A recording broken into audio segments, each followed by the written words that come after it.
I was saying that the recording of the presentation is going to be available after on our website for anybody who missed it. And uh, please do let me know if my internet. Okay, so let me introduce myself and Augusta. If you're not familiar with us, we've built recruiting software that motivates the right applicants for home care specifically to show up to their first interview. The reason we're building it just for home care is because me and the rest of our team are all very personally invested in home care. It's the vast majority of our careers. For me, I started as a professional caregiver working in a memory care community back in 2009. And since then have only been working in senior care related businesses. And so the reason I say it is because I'm, like my team, very painfully and personally aware of the challenges of understaffing and how specific it is in our industry, which is part of what makes our software solution so unique and successful for this industry specifically. So after the webinar today, if you want to learn more about Augusta, I'm going to stick around for another 5 minutes, and you can too. I'll do a very brief overview of what we do. So our panelists, so excited to have you with us. I do have an unfortunate announcement. Unfortunately, Geneva got very sick and had to bow out. She was so bummed about it, but just too sick to be able to join and have a good conversation today. So we will miss her. At the same time, though, she did actually send me a whole bunch of notes on the questions that I had planned to ask. So I am going to wear her hat a little bit and share some of her thoughts as we go along. So with that said, let me introduce our panelists. So first off, we have Dr. Greg Sanchez Jr. He's worked as a research scientist in the pharmaceutical industry for 15 years before transitioning to being a home instead franchise owner, which was catalyzed by his own experiences as a family caregiver and wanting to provide the highest quality of care to the most vulnerable people in our community. He has so many different committees and boards that he's been on and continues to be on, including being the co-chair of the California chapter of the Home Care Association of America. He's a preceptor for grad students and an adjunct faculty member at Pasadena City College, and recently awarded a CalGrow's Innovation Grant by the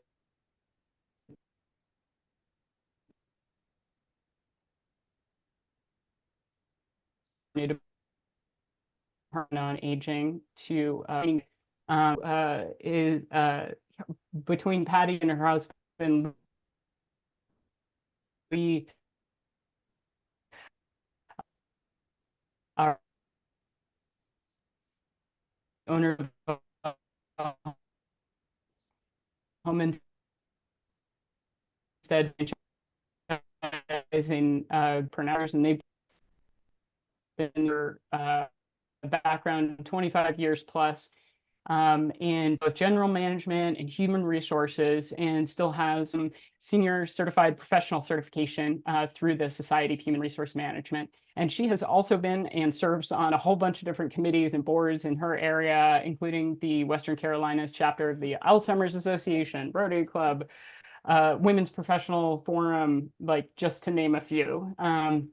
And then we have Mark here, who he and his wife own and operate Comfort Care in Westland, Oregon, near Portland. And they recently established another business, Vital Palliative Care and Royal Hospice of Oregon.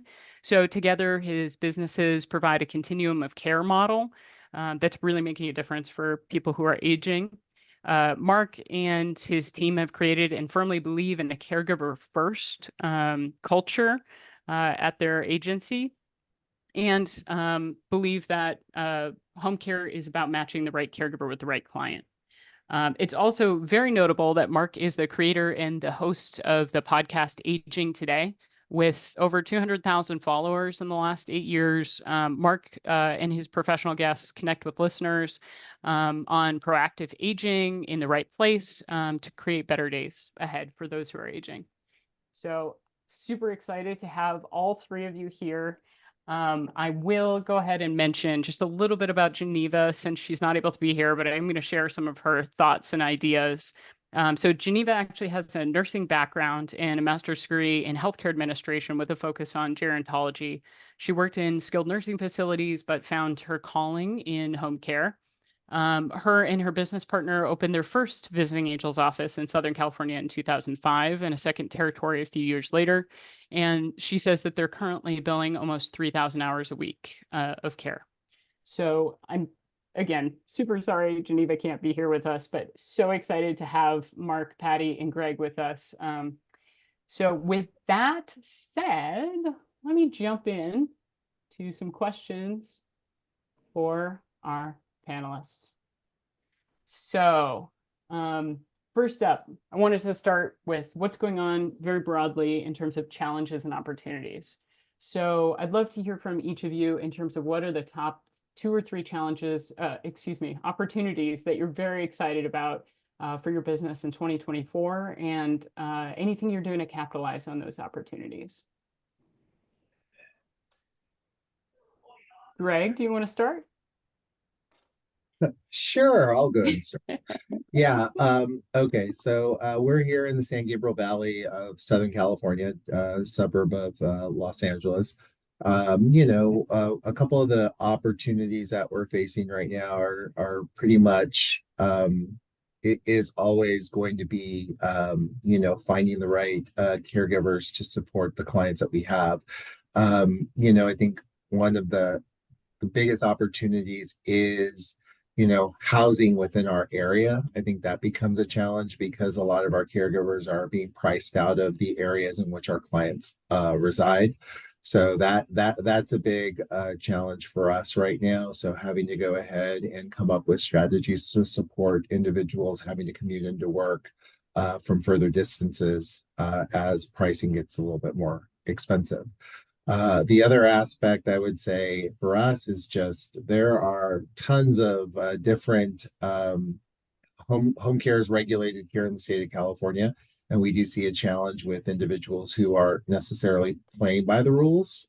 So there's been an uptick in that as a result of inflation. People are looking at their pocketbooks a little bit more closely, and making decisions purely based on price does put the client at a higher level of risk, and we're really having to go ahead and educate the consumer on that. So those are some of the 2 opportunities or challenges that we're facing right now. I think the hope for us though is that we continue to provide a quality service to our community, and it's really just getting the word out and getting people excited about why they would either want to work for our organization or want to have care delivered from our organization.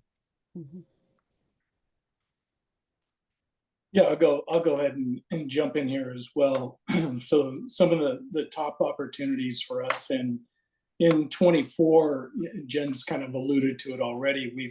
We've adopted a new business model, if you will, where we will be taking on a continuum of care. So when we begin taking care of somebody, that is desires to stay independent in their own home, as they progress with more and more care, we'll be able to carry them through with our model of the continuum of care, transitioning to palliative care and then hospice care as well. So that's it's a very exciting place and time for us here in the Portland market. We're about the only one that is doing that, and I think it's I love pioneering and I love starting new things. So I think this is going to be a very exciting year for us as we launch it. The challenges that go with that are kind of obvious. I mean, basically, you've got in-home care, you've got palliative care, you've got hospice care, and all 3 of them are distinct and unique business models. So the blending of those 3 together and that progression of care is going to be, a learning curve for us, and we'll grow into that. And then staffing, of course. So, with the shortage of caregivers, not only do you have the shortage of caregivers, you have the shortage of, RNs and social workers, and on it goes with the different groups of professionals. And so, we're looking forward to, thinking counter to expectations in the marketplace and finding ways to draw those people out. And we'll talk a little bit more about that a little bit later. Thanks, Mark. Okay. I will have to, I'm dittoing everything everybody else said, but I also, too, that some of the opportunities that I'm seeing this year is, it seems like the ability to hire is getting a little bit better. And with some applications that we're using, we're able to focus our time on more qualified people, and not weeding through all the stuff that comes to us and wasting, valuable staff time on that. So I'm excited about that, because we all know the qualified people and that what you have, your business is going to grow if you have that in your, at your office, because the more people you can get, the more business you are able to support. And we've had, in the past couple of years, had to turn away business because of the lack of qualified staff or ability to do that. And that just is heartbreaking and nauseating to see that happen. It makes me pretty upset to have to do that. The challenges that I'm seeing here is kind of the same thing. I've run across a couple of different franchises, so they say, but of registries with private caregivers. And, when people, and Greg mentioned this too, and it's so true, home care is not cheap. And the wage pressures on that, you want to pay people a fair wage for what they do. And, they do an awesome job. But it's getting to be, it's an expensive decision to make. And so I think they do take a look at price. It didn't used to be that way 10 years ago, when, price wasn't quite as important as quality. And balancing that in a family decision is really kind of tough. So I think that some of our challenges are going to be, and I have run across a couple of these here recently in our market, where the registry is bypassing the middleman, which is our franchise operations, but the people don't quite understand that there's no oversight of care and quality management and managing the relationships that you need to manage. I think that that's a challenge for us right now. And I do believe that, the pricing is tough, and people are taking a little bit longer, I see, in my experience, to make a decision on what they want. And so you kind of drag lead time out a little bit, and people coming to the table and making those decisions. So there's a lot going on, but there's lots of good things too. So. Yeah. It sounds like, both Patty and Greg have been experiencing the people really taking price into consideration. And Greg, you mentioned having to educate consumers on the differences between a registry or, hiring somebody independently, perhaps. Are there any other thoughts or ideas you all have around that, of like other things that you may be trying, if anything comes to mind? Well, I would say that I concur with Patty's and Greg's concerns with pricing. I've been sounding the alarm, and I feel like a voice in the wilderness, and nobody's been listening for the last 6 or 7 years about, if we keep progressing, we're going to basically price ourselves out of the marketplace. And we can't do that. And then there's not going to be the choices for people to have that opportunity to stay at home or to move into a long-term care community of some kind. So we're limiting the choices, and I'm not a big government guy, but maybe that's part of the answer, is that Medicare will have to step in and assist with families so that they can remain independent in their own home, the home that they grew up in and raised families in for the last 60 years, and not have to give those up. So that it's a big concern for me, and I'm not sure I have the answers for it. I think that the answers are to have this conversation and begin to have it on a national level, and bring all the different lobbying groups together, whoever's out there that has the juice and the power to to make some changes, make some things happen. Mm-hmm. Yeah. You know, another Oh, piece go of ahead. that too.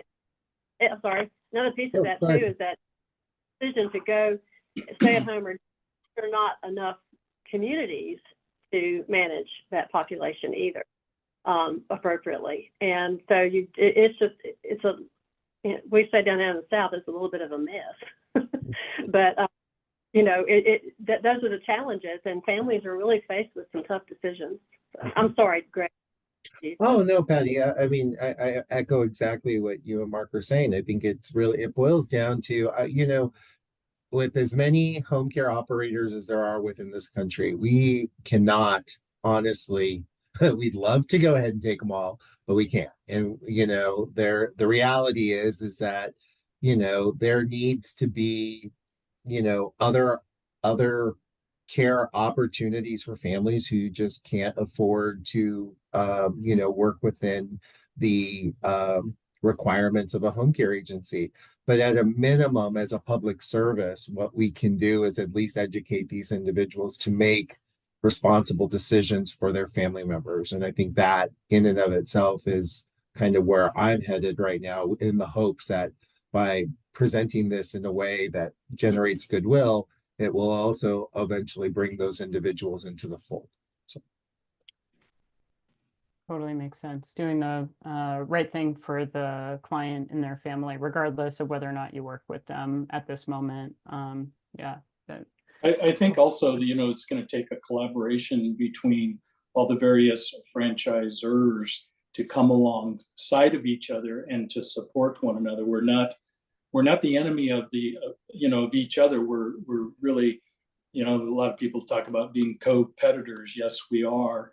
And I think the power of those groups, I mean, you got Visiting Angels, you got Home Instead, you got, Right at Home, you've got Bright Star, you've got Comfort Care, you got all these agencies, and they do wield some power, and maybe there needs to be more collaboration at that national level to bring some solutions to the table. I'm not really sure, but I think it's going to take that. Yeah, that makes sense. Kind of related to this, if you're comfortable with it, I'm not sure how this, if you're not, we can totally skip it, but somebody from the audience was actually curious if you'd be okay sharing how much you charge. Yeah, I don't have a problem with that.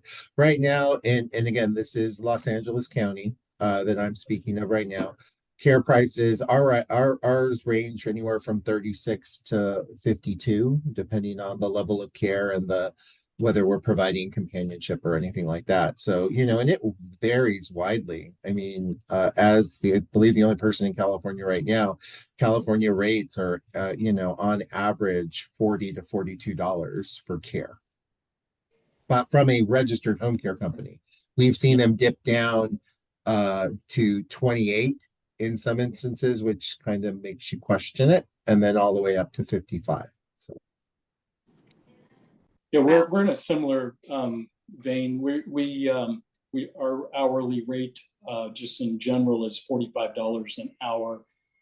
We do have some other rates that we utilize as well, but in general it's $45 an hour, and so it is a big concern. And when I got into this, what was it, 10 years ago, I think our rates were at $20 an hour. So it's a big jump in the last, and my fear is that we're just not giving. We're gonna make it so that people just won't have a choice in the future of being able to stay at home. So we got to do something. Not sure what that is, but I think we've kind of already discussed that a little bit. Well, in the southern part of the United States, our rates are not quite that high, but we're pushing $30 an hour. And when we bought the business 15 and a half years ago, our service rate was $16 an hour. It's really kind of interesting, isn't it? Yeah. To see how that changes. So, you know, we're in the same boat. It's just a different place in the country but our rates, our market are as competitive, or we're probably a tad bit higher, but maybe by $1, you know. Yeah. I would tell my comrades at Comfort Care that are in the Midwest and you know, Oregon is obviously a state that has a lot of government intervention, and so I keep warning and telling them that you know, it's coming to a state near you, so be prepared. Yeah, so it sounds like, I mean, proportionally, everybody has experienced the same, roughly a similar amount of service rates going up. It's just proportional to where your service area is, which is, yeah, it's really significant to hear that from each of you. I'll just throw out there, this is a little bit related. I'm looking at Geneva's notes that she had sent over. And she was also planning to bring up addressing caregiver pay and benefits. The other thing that she saw as a challenge that she was trying to tackle this year related to retention specifically is creating a more formal recognition program for caregivers, and also figuring out ways to, as we're discussing right now, reduce, one of her strategies was to plan to reduce overhead to compensate for what her bill rate needs to be, and put more of that towards caregiver wages. She didn't say specifically what she was looking at in terms of reducing overhead, but also had, you know, the same idea in mind about focusing on caregiver pay rates related to bill rate. So yeah, I think that's interesting, a formal recognition program. Mark, I think you had told me in the past that that's something you do. And actually, I think, Greg, you have a formal recognition program as well. Patty, I can't remember if you do or not. Would any of you be willing to share a little bit about what those programs are or how they work? Yeah, sure. So when we got into this 10 years ago, we really did set out to create a culture that was, you know, different, and we wanted to draw the best caregivers and attract the best caregivers, the qualified caregivers, and not just take anybody. So we had a little bit different philosophy, and so what we wanted to make sure is that our caregivers first were recognized, and it's one of the most important jobs in the entire world when you think about who a caregiver is and what they do. They go into complete strangers' homes, so and they care for them in the most intimate ways. And so we really need to make sure that we recognize, and they're oftentimes isolated. I mean, they're in a home. We don't have any of our staff overseeing them like you do in a community type care setting. So it's important that we not only recognize them, but care for them in a way that will inspire them and keep them motivated and draw those things. So some of the things that we've done for them is we've created what's called an eye care incentive, and we pay them $1.50 more per hour that they work. And there's certain benchmarks, and they have to earn it. It's not something that we just give to them. We don't take it away from them, but there are benchmarks where they earn it. And then we also created an eye care bonus program where we have a point system, and it's kind of elaborate, but over the course of a year from January 1st to December 31st, they earn points. And those points, if you earn 10,000 points in a year's time, we pay out a $1,000 year-end bonus. And then we have a $500 and a $350 year-end bonus that goes along with that for those that don't quite make the 10,000. So there's lots of different things that we've done to encourage the caregivers. We look at the caregivers as our business partners. We want to recognize them, and we put our money, because we walk the talk and talk the walk. We want to make sure that our caregivers are put up on a pedestal as they so deserve. Thanks. So I know I actually have more questions on recruiting and retention in the slides here. So unless you have anything burning to offer on that, okay, I'm going to move on then. Right. Okay, so before we go back into recruiting and retention, as I put in the advertisement for this webinar, I did want to talk a little bit about some of the big buzzwords that are going on in the industry, which I would say number one that I'm hearing right now is artificial intelligence. Super hot topic. But my question is, like, for the typical home care operator, is it a buzzword or is it a game changer? Like, and why do you think that? I can go first. I think that it has the potential to be a game changer. I think it's no secret Home Instead is Honor acquired Home Instead a couple of years ago. Honor has a care platform that they're looking to have the network go ahead and participate in, and there is some value in that. I think that there is, particularly if you can get the AI to understand, make sure that the data is all, data in is important. Make sure that the quality of the data that comes in, it's going to help really with the matching. And I think ultimately, if you can automate some of those components, I don't think you'll ever get away from having a personal touch to it.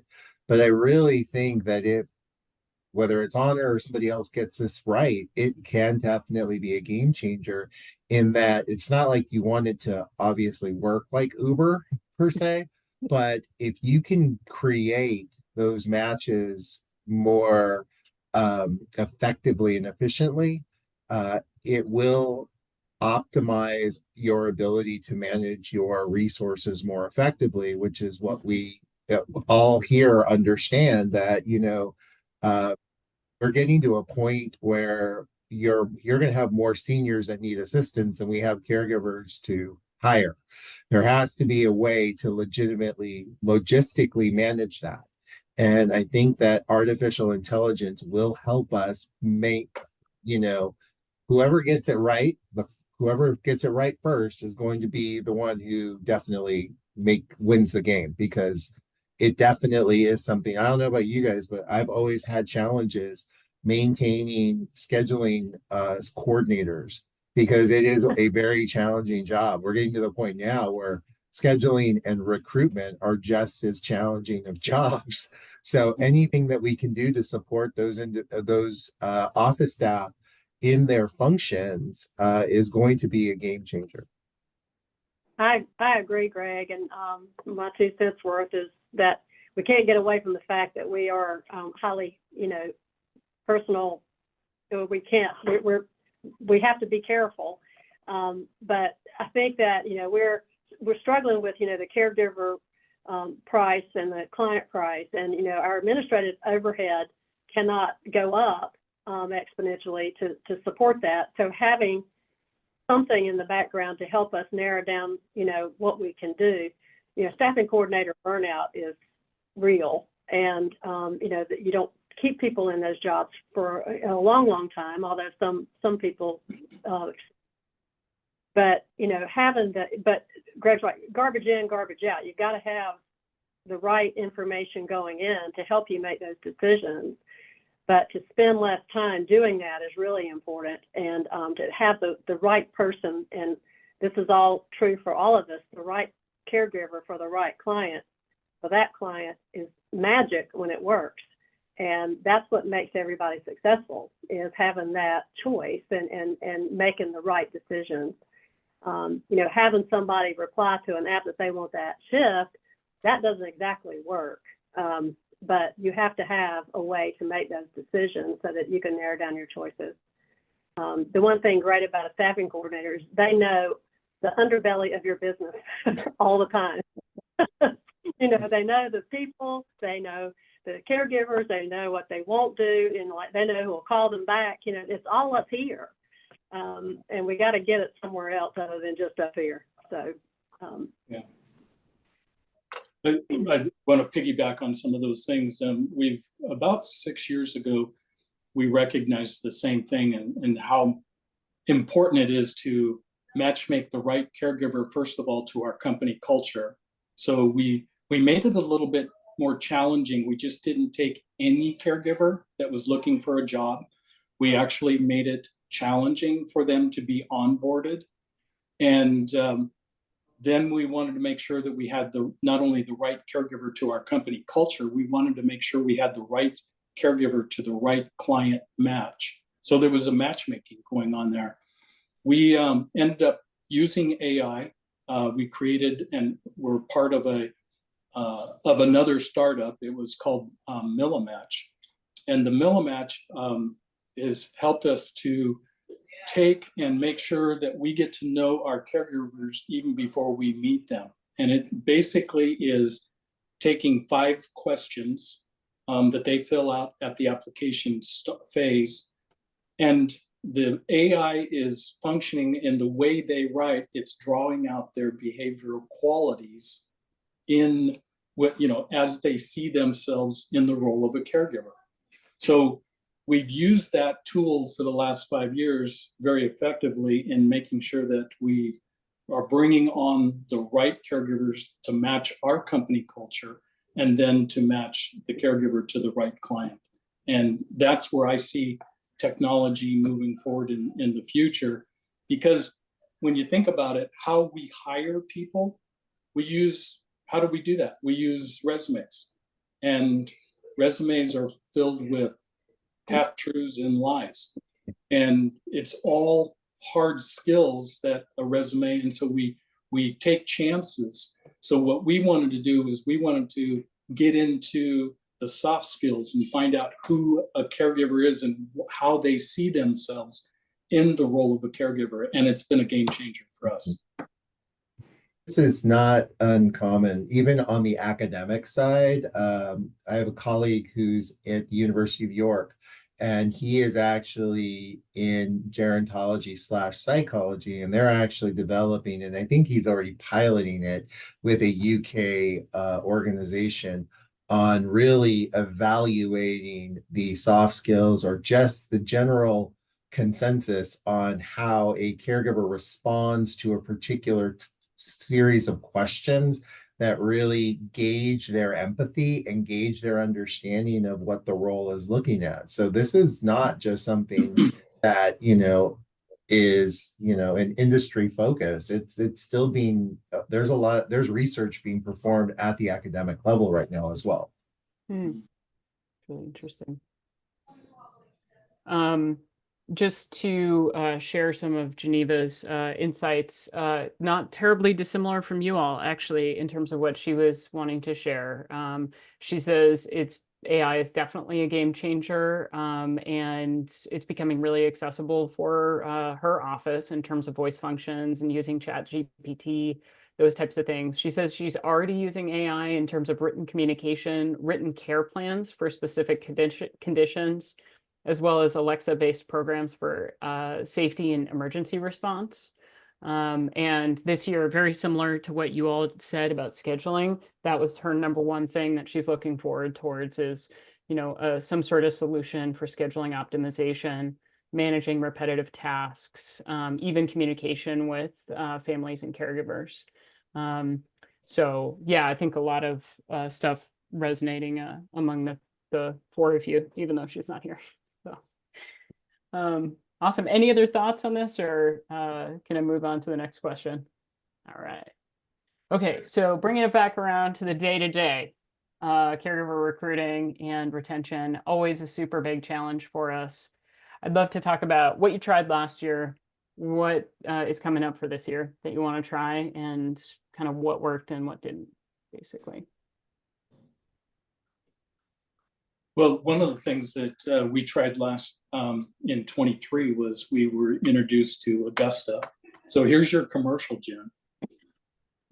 So one of the problems that I experienced and my team has experienced with recruiting in general is that you've got, all these I call them trawlers. It's all of your engines out there, Indeed and etc.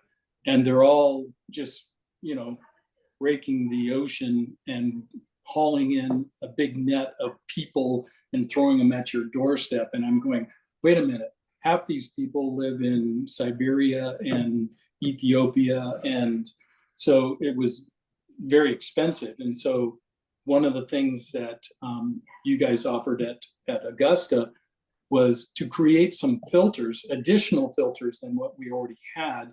And then we had more qualified candidates that we could then begin the conversation with, instead of wading through all of those resumes that didn't even qualify, and more so, and even more so than just the geographical regions. Awesome, thanks for that.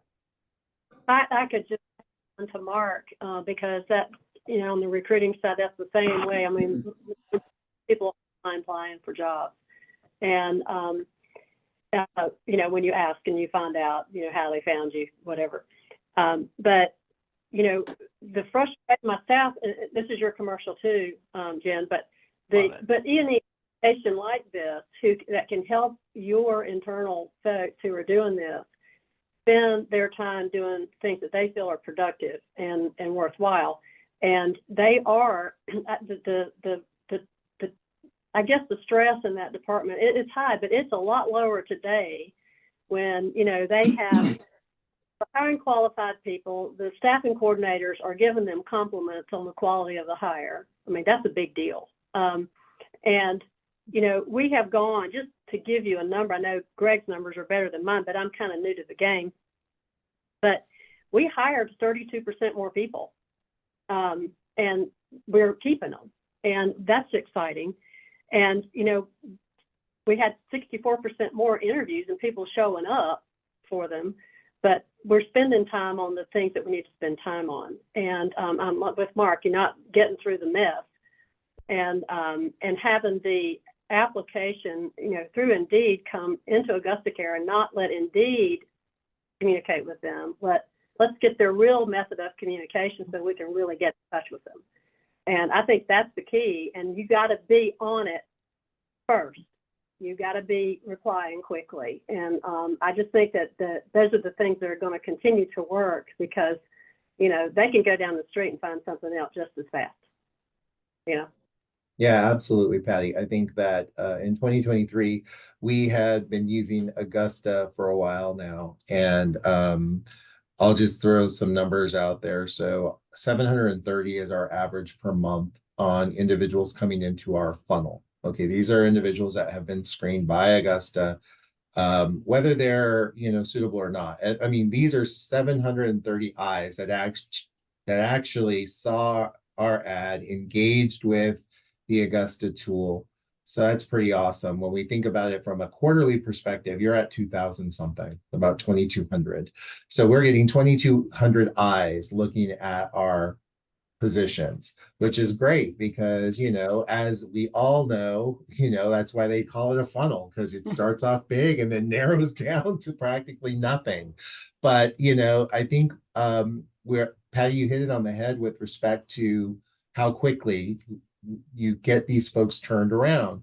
We noticed that, if we weren't before Augusta, if we weren't engaging, and every recruiting webinar talks about, okay, you got to get them fast, but it truly is eye-opening when you actually see it for real and see how that quick turn of phone call or engagement interaction with that candidate. Now, there are some folks out there that are skeptical because they're like, oh, well, I want that phone. I want to talk to them first and I want to bring them in. I'm going to tell you right now that we have moved away from in-person interviews. We are at 95% in Zoom interviewing. And, I'm not seeing a difference in the quality of candidate. Now, don't get me wrong. We have guardrails in place through our entire process to ensure that, we can still get an in-person touch point with this individual. So there is still an in-person interaction that can help. And we also look at orientation as an opportunity for us to go ahead and continue the vetting process.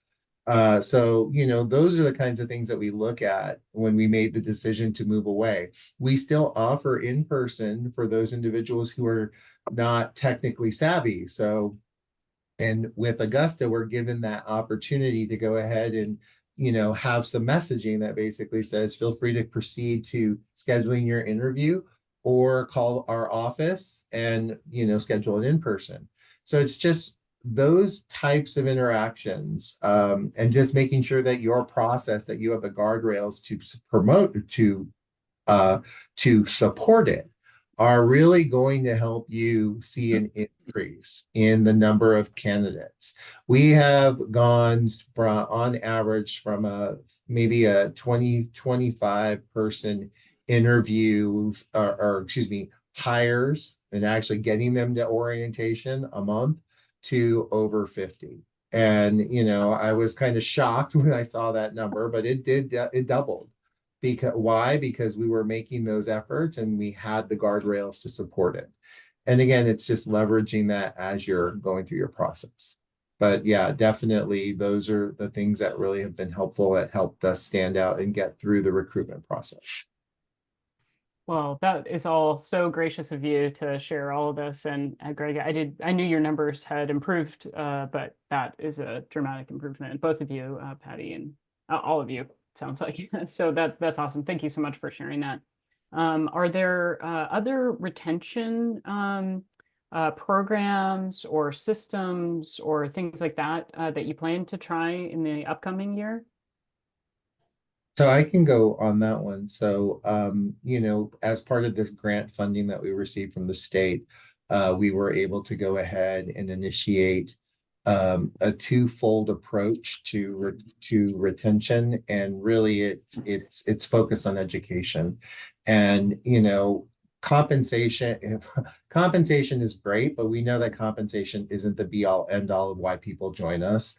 I can tell you, I pay up to a $2 differential for weekend, and I still can't get people to take weekend shifts.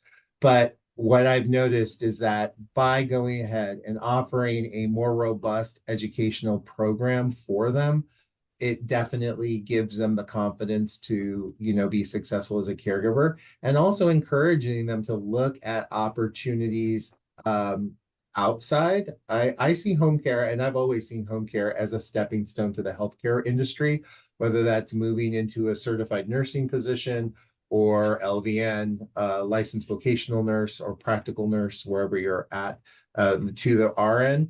We definitely look and have partnered with a lot of community colleges, adult programs, to find low cost to no cost training opportunities for our care staff and plug them in.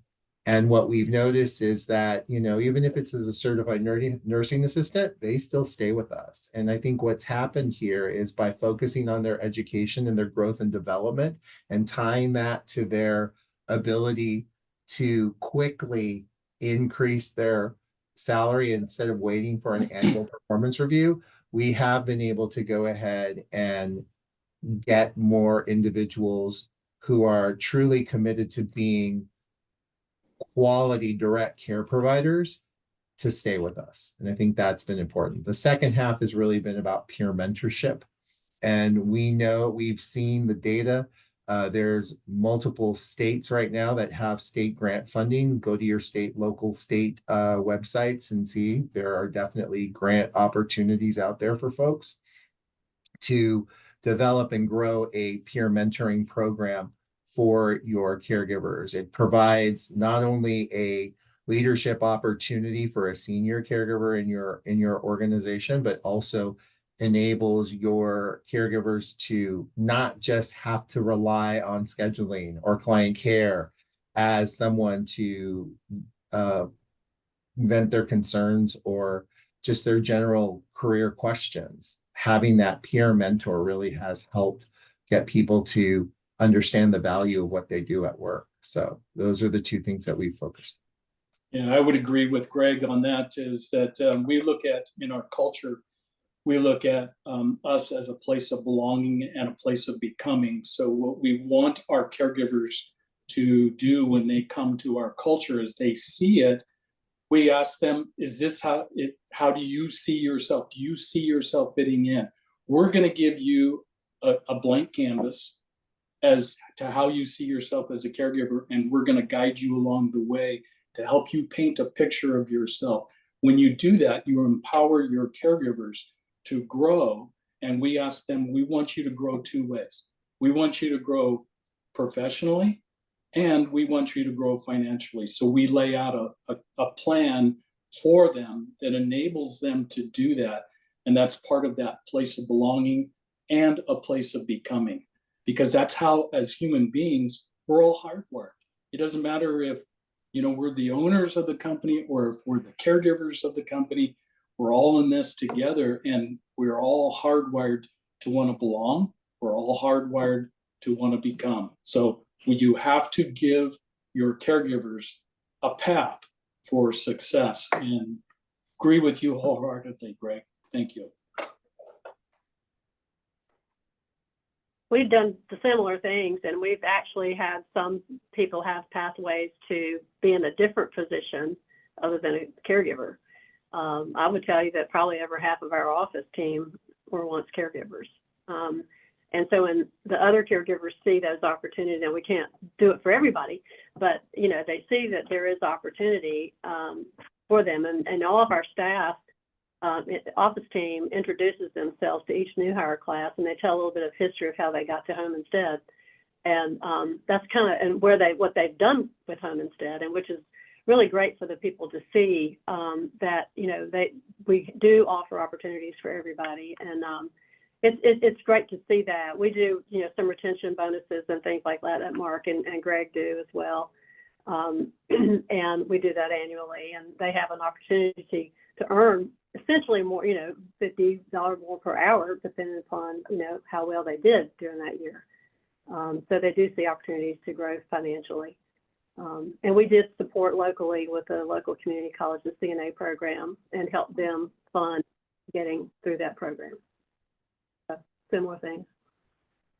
Awesome. It means a lot to show that you care. But they are, they make business for sure. Definitely. Yeah.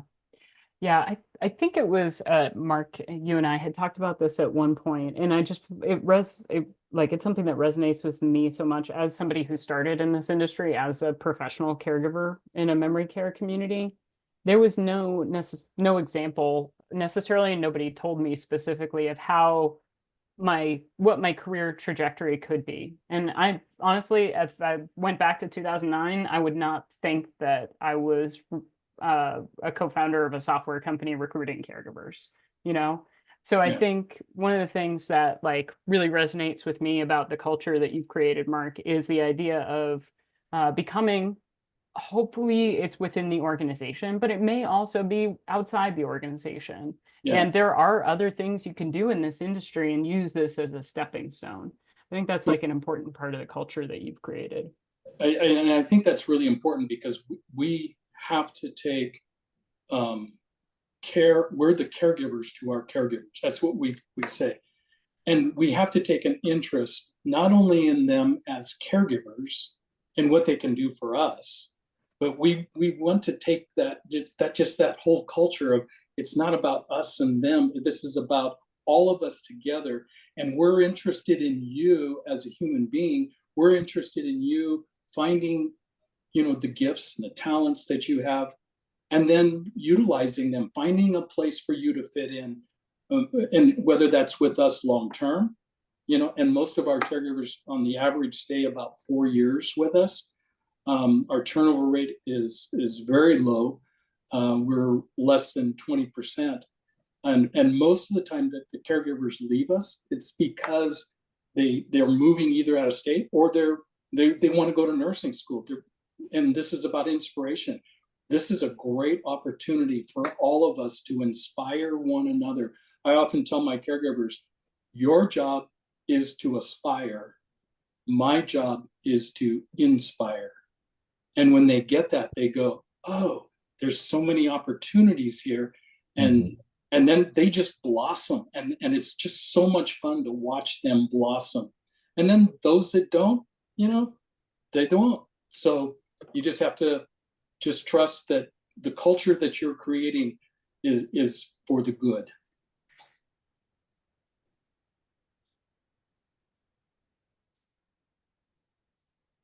Yeah.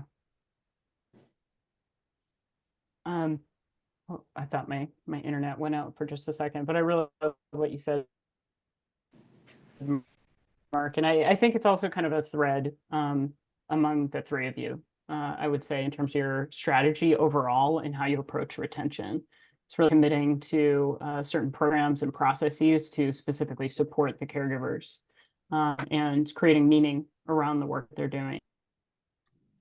And like particular strategies to do that. So I think that's really awesome.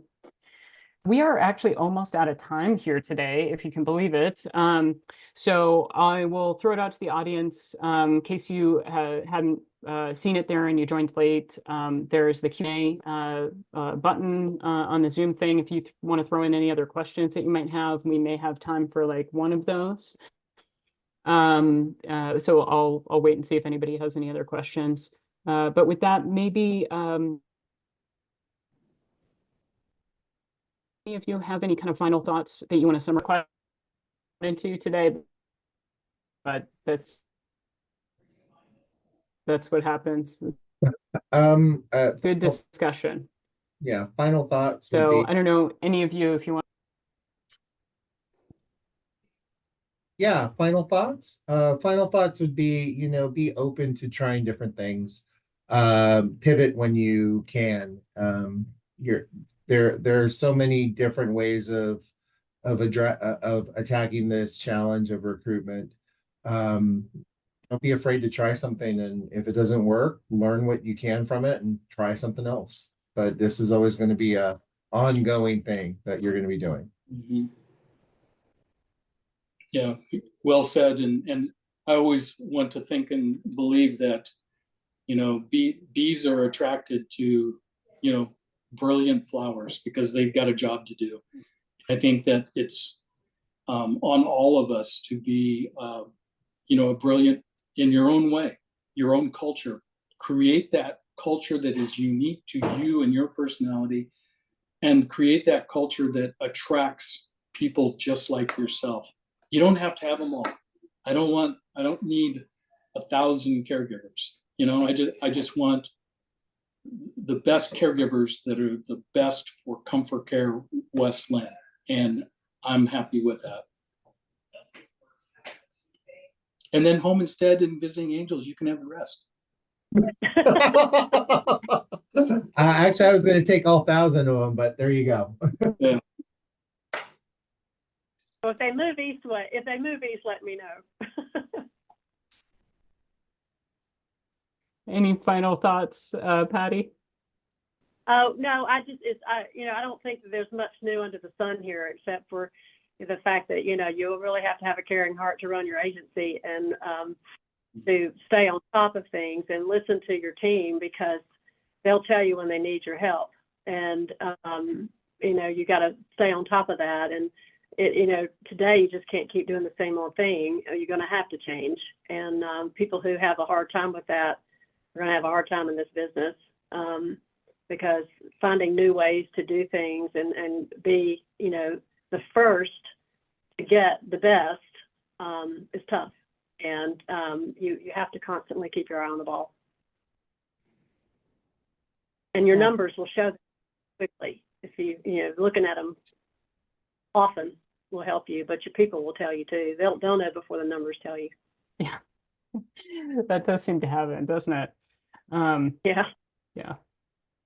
Awesome. Well, there was a couple questions in the chat, but it's about the recording and using Augusta. So I'll pause on that and just say, yes, this is being recorded, and I'm going to send it out after for anybody who is registered. And yeah, so thank you so much to Greg, Patty, and Mark for joining. I just so appreciate you and your stellar operators, and thank you so much for sharing your thoughts and insights with everybody. Thank you for Um, having us. yeah, Thank you. absolutely. So if you all need to go and get on to the rest of your day, no worries. I'm gonna stick around for another 5 minutes for anybody who wants to learn a little bit about Augusta. So thank you again, the three of you. You're wonderful. Thanks, Ken.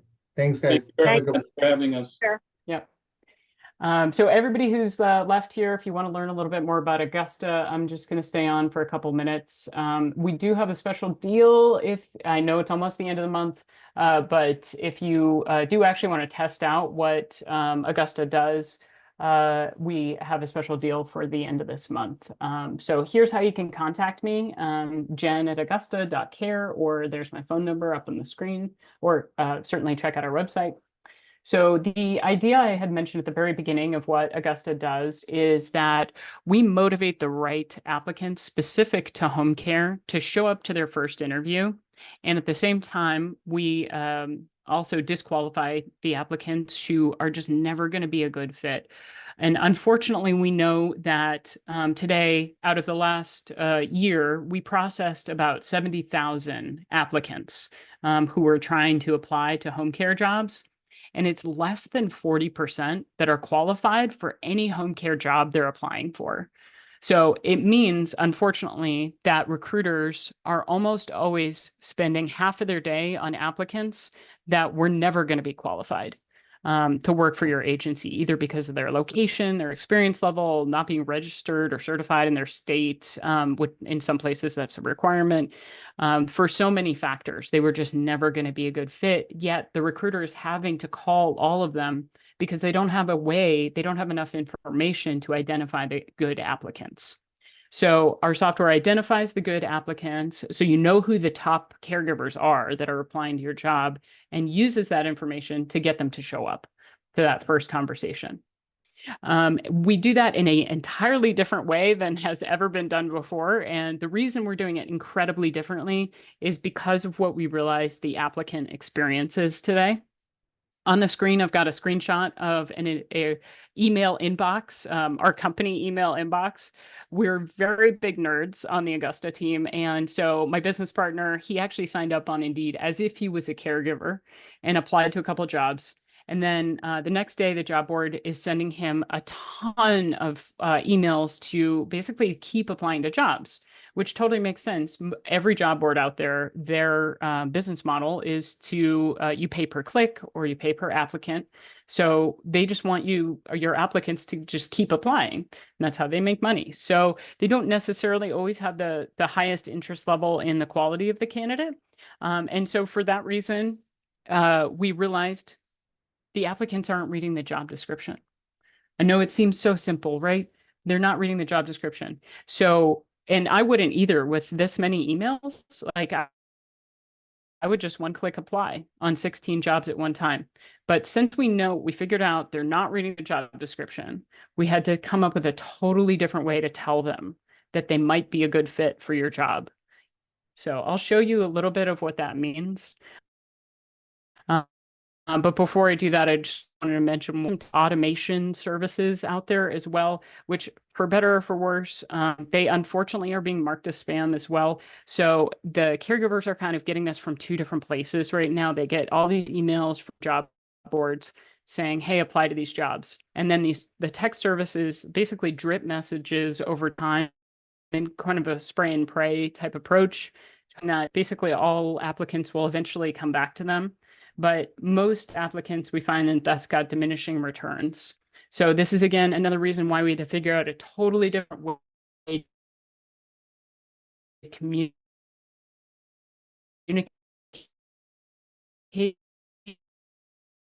to an applicant